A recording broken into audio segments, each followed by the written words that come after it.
Shoulder range of motion issues?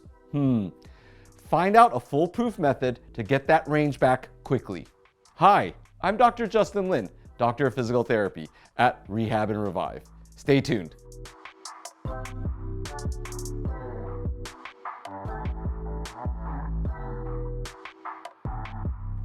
So why is this exercise better than any shoulder exercise I've created? Well, let's go back in time, and we can always show our shoulder blade clocks in the past. The shoulder blade, or the scapula, dictates about 1/3 of your shoulder range, and it's vital for efficient shoulder function.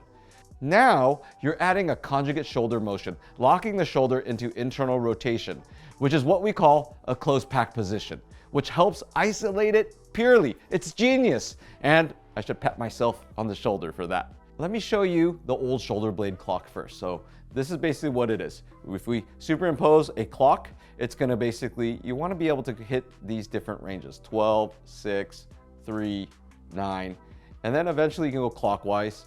So to me, this is clockwise. 12, 1, 2, 3, 4, 5, 6, 7, 8, 9, 10, 11, 12, right? And you can go backwards for counterclockwise. Now, what you can do if you don't have a whole lot of shoulder range is just put it right around your waist, and you're doing the same thing, but the focus is still here. And like I said, it's a close pack position, so this is gonna be a lot tougher, and the range that I initially had might be a little bit more difficult, but this is something to work on and keep an eye on. So you're gonna go 12, 1, 2, 3, 3 is a little tough for me, 4, 5, 6, 7, 8, 9, 10, 11, 12. And I can go, like I said, counterclockwise. You can do this a number of times, right? And then slowly it gets easier. And then so you wanna get to all these ranges, and the one that you have more dysfunction, or the angle that you have more dysfunction, you wanna start getting. Once you get pretty good at this, that's when you can lock it up into internal shoulder blade, or internal shoulder rotation. And you're just putting it back here. You don't have to go very high with it. But once again, you'll notice that it takes a little bit more focus for me, because this is something that's just a newer range. So 3, 4, 5, 6, 7. 7 is tough. I got to kind of work on that a little bit. Okay, that gets a little easier. My brain ramp is starting to open up, kind of remembers.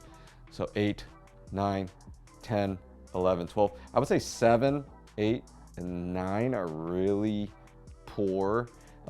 It takes a little bit of struggle. Let's try on my non-operated side. So let's kind of go here. So this would be this angle. So it'd be more like 3 for me on this side. So it's 12, 1, 2, 3, 4, 5. And you can see it's a lot easier. So 12, 1, 2, 3, 4, 5, 6, 7's actually tougher on me on this one. 7, 8, 9, 10, 11, 12. So I want to work on 9, 8, 7 with this arm, ironically. Whereas this one, I'm having issues 9,